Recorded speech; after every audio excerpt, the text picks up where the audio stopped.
Hello everyone, in this video I will show you how to block ads on Terabox, right?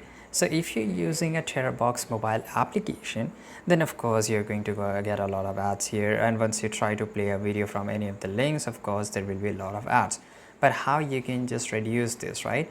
I mean, you cannot reduce to zero ads. Of course there will be at least one ad, the method which I'm going to show you. So what you have to do, you have to download a browser which is called Brave. So Brave is a browser which doesn't provide you any kind of ads or anything. So here I will just go to the search bar, and here I will just look for Terabox login. So Terabox, you can also access Terabox from website.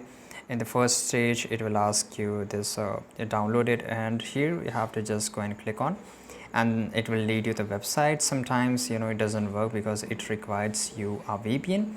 So you can do the you can use the VPN, and after that, once you go to the VPN, it will redirect you back to your Terabox mobile application. As you can see here, the ads is pretty much here, and this is the only method to turn it off.